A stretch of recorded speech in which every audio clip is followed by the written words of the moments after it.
Welcome to Mobility Insider. I'm your host, Morten Hannesbo. Today we're going to talk about this car, a car that I've been looking forward to testing. It's been on my list for a long time. This is the Ford Mustang Mach-E GT. Now, Ford is one of the oldest companies in the car business, and they were the first to mass produce cars back in the beginning of last century. And Ford is one of the brands that I really like, but the Mustang as a brand is a brand that I really like to love. So they decided to call their electrical vehicle Mustang. Is that something that I buy into? So I gave it quite some thought, and I've come to the conclusion, yes, you can do that, but I probably would have recommended Ford to have taken another name for this car, because this is not a Mustang sports car. It is in fact a family SUV. And therefore I don't think the name is the best chosen, but it's okay. And it does deliver on some of the promises of the Mustang in terms of design of the vehicle, the modular design, the way the roof is sloping down. So they did a lot of good things when they designed this car. This is a four-wheel drive GT version, so it's got two electrical motors, gives you a burst mode of 487 horsepower. The battery is fairly large, 91 kilowatt hour net capacity, and that gives you a real life range of some 425 to 450 kilometers. The design of the GT version is more sporty than the rest of the Mach-E lineup. So you see the front has been added some carbon fiber and black painted details, and in combination with this cyber orange color, it does look very aggressive and very sporty indeed, and it is complemented by the 20-inch rims that you see here that fits the car really well. The design is very similar to the Mustang. Some of the lines, the headlamps and the rear lamps, and the sloping roof that actually is higher than it seems, because the top part, the black part, makes it look even lower and wider than it really is. Ford is very ambitious when it comes to transitioning from ICEs to electrical vehicles. They have two key products for the moment. This is one of them, the Mach-E GT and the Mach-E series. And the other one is the Ford F-150 Lightning. And both cars play a key role for Ford in making volume in the EV segments. Ford is targeting in 2023 to sell more than 600,000 cars, and in 2026 that number is going to grow to 2 million cars. Those are very ambitious numbers, and I'm not quite sure that Ford will actually reach them.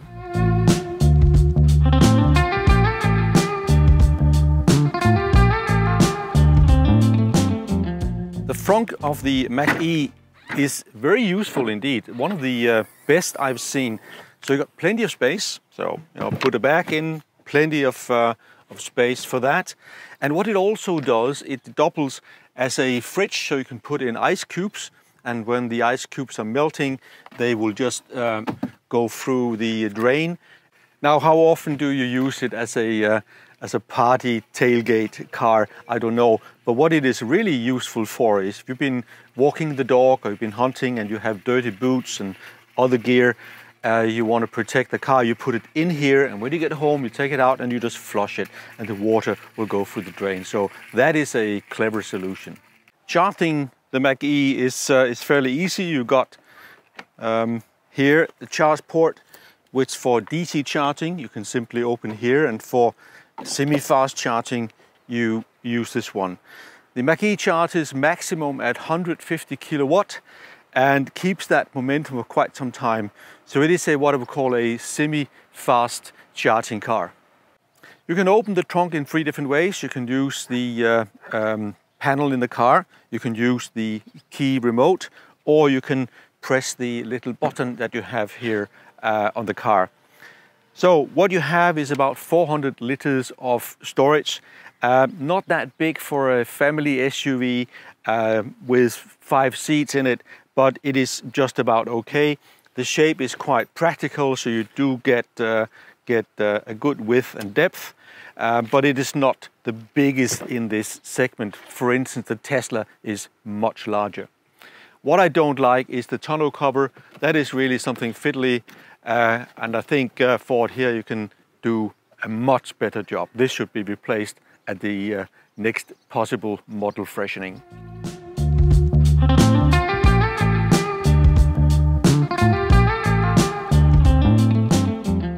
Inside the Mach-E you have a fairly modern, contemporary interior. First, the steering wheel works really well, nicely designed, very nice to hold on to. The door design is a combination of Alcantara, plastic, leather, and the cloth that you have that is on the loudspeakers. That theme continues to the top of the instrument panel, where you also have 4 different materials. Now, I think it looks quite okay actually, but it is a little bit busy.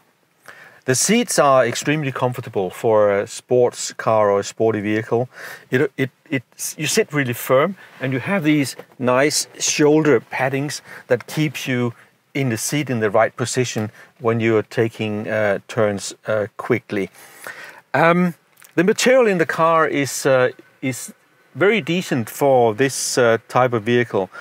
But I think when you compare it to the price class that the Mach-E GT has been put into, which is above 80,000 Swiss francs, probably we are a little bit lower than you would expect when you spend that much money on the car. But it all works well, but it is not up there with the best premium vehicles from the German manufacturers. In terms of storage in the car, Ford did cut a few corners here. Yes, you do find space here, but it's unorganized. You have 2 cup holders, but they're not flexible. This is quite good actually. You can put your phone and you can charge it. You got small space below it, but again, it's not organized. But what annoys the most, probably the door pockets are very small, and also the glove box is very much to the small side. This Ford could have done better, and the materials are a little bit cheap. When you sit in the back of the vehicle, so first of all you have plenty of space for your knees, you have plenty of space for your head. What is really nice is the moonroof that gives you an airy feeling, and you have plenty of space actually. But that's about it. What I would say is positive. The rest is rather bare. It's certainly very minimalistic. The plastic parts are cheap, and I say this in the perspective of the comparison to some of the other cars in this price range above 80,000 Swiss francs. So if you have a Mercedes, BMW or Audi, you will get higher quality interior than you have in the Mach-E.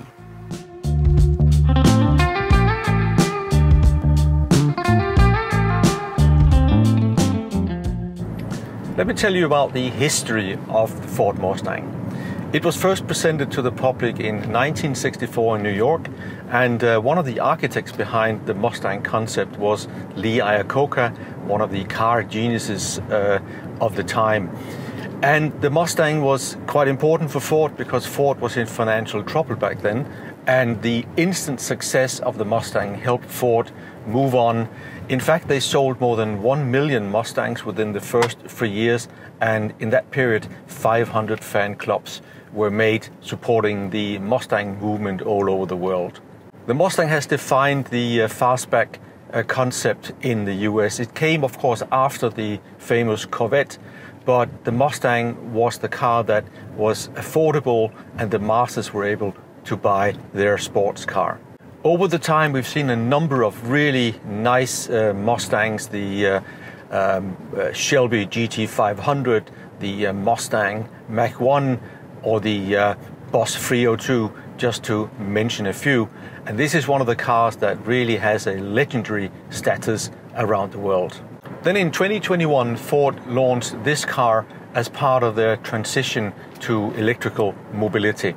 This is the Ford Mach-E, in this version, the GT. And this is what they came up with. It is a nice sporty car. It drives really well. It has a firm suspension. It has plenty of power, and it has 4-wheel drive as well. The power output is a maximum burst of 487 horsepower coming from 2 electrical motors. The battery is 91 kilowatt hours net, and that gives you a real life range between 425 to 450 kilometers. Ford claims 490 kilometers WLTP. It is a very firm and very sporty vehicle. When you drive it, you feel that this is where Ford put the emphasis. At the same time, you have a feeling of a really solidly built car. I'm sure the Ford engineers went to great lengths to build a robust, solid car. You feel it when you drive it, when you touch the steering wheel. Very, very high quality. Now, the flip side of that is that the heavy weight of the vehicle does give you a little bit of a negative, because the consumption will be higher because of that, and the wear and tear on brakes and tires as well. This car weighs 2,300 kilos, and if you compare that to some of the competitors like the Tesla Model Y, it's 250 kilos more than the Tesla. Or if you take the Audi Q4 e-tron, this car is 125 kilos approximately heavier than the Audi. I think the suspension of the vehicle is okay for a sports car, but in fact the Mustang Mach-E is not a sports car. It is in fact a family car, and I think probably Ford went too far when they designed the suspension. It is too firm for me, and I think many families will find that it is a little bit too sporty for them. But it does give the car extremely good handling, and you feel like you are in a sport car with a Mustang flavor. From a comfort perspective, the seats are very comfortable. They're sporty, you have a firm hold. The steering wheel, really firm. The steering is to the firmer side. You have a big 15.5-inch screen in the middle where you can control the car and the functions, and that works really well. It reacts really fast and is very visible. So I think they did a good job in designing the interior of the car, and you have plenty of space for passengers and cargo as well. Another couple of features that are worth mentioning is first of all the sound system. They put in a Bang & Olufsen sound system, which gives you a really nice sound. And secondly, the air conditioning unit works really well. It is never in your face, and yet it cools down the car really quickly and really pleasantly, so that works really well. The car is really very competent, and when Ford launched it in 2021, the sales success was instant, and they had long waiting list for the Mach-E. In 2022, they had a satisfactory sales number, and in 2023, for some reason, that sales number has halved, which is very unusual for a car that is pretty new. So why is that? I think there are two reasons. One, the first is, well, I think the dealer network, Ford's dealer network, has not really embraced electrical mobility. I think they need to focus more on selling electrical cars, be it the Mustang Mach-E, the Ford Lightning F-150 pickup truck, or the coming Ford Explorer electrical vehicle. Now, the second reason is that I think Ford has increased the price of this car too quickly and too much, and it has priced the car out of the sweet spot of these medium-sized SUV or family vehicles. The segment in which the Mustang Mach-E is competing is a very competent and interesting segment with a lot of competent products. So just to mention a few, you have the Audi Q4 e-tron, you have the Hyundai Ioniq 5, you have the Kia EV6, of course the Tesla Model Y, plus a couple of other Volkswagen Group products, the Volkswagen ID.5 or the Skoda Enyaq. And these are all cars that are priced competitively, and if you price the Mustang Mach-E too far away from that, you're not going to get the sales the car deserves or you expect from Ford. The price of this vehicle, as it is about $84,000 including options, and the lead-in version of the Mach-E will set you back 54,900 Swiss francs, which in my opinion is outside of the heartland of this segment. The car has 487 horsepower in boost mode. And that boost mode will last for about 5 seconds, and then the performance drops to a lower number. This is normally fine because you use it when overtaking. If you go on a racetrack or you have a high-speed trip in Germany, the car will not deliver the full performance, which is a bit of a strange way Ford has made it. I think they did it because they want to preserve the battery, but if you look at the Tesla Model Y performance, they're able to sustain the full performance over longer periods. So I think Ford will have to improve on this area. The Mach-E GT comes with 3 different drive modes, and you can activate them rather easily. You press on the car icon, then you have Whisper, Active and Untamed. We're now in Whisper mode, so it's the comfort mode where the power output is reduced. And if you put it into Active, you have the full power, or Untamed. Then you can also have an engine sound which is artificial, which I don't particularly like, but let's take it off again.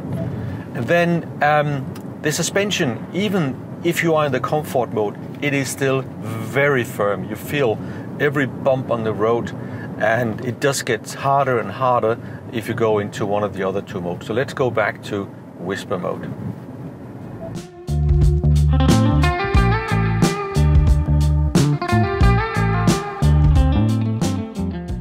Overall, I think the car is a joy to drive. It has a lot of positive and great details.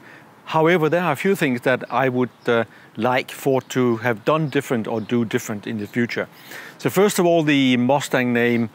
Yes, I don't really think they made the right choice. If they want to use the Mustang name for an electrical vehicle, in that case, I think it should have been a muscle car like the Audi GT e-tron or the Porsche Taycan.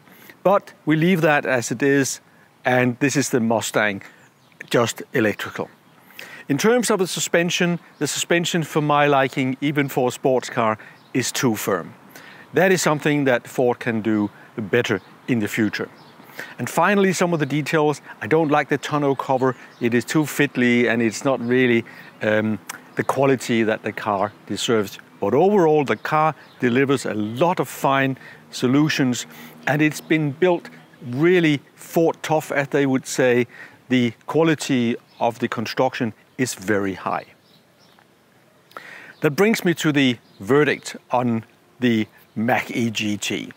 I've decided to award it 3.5 stars on a 4-star scale, and that's because the price and the suspension marks it down.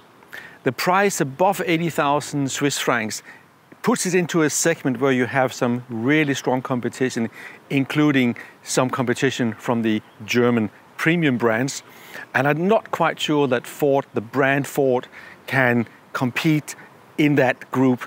So that's why I think it is a little bit too expensive. And particularly if you compare it to some of the other stablemates like the Tesla Model Y Performance, the Tesla is significantly less expensive than the Mustang GT. Now, I really like the car. I can also recommend that you test drive the car. It has these strengths and weaknesses that I mentioned, but overall it is a great car to drive, and it looks fantastic too. Thank you for watching Mobility Insider. I hope you like this short review of the Mustang Mach-E GT. Do look at some of my other videos, and I hope to see you back on the channel soon.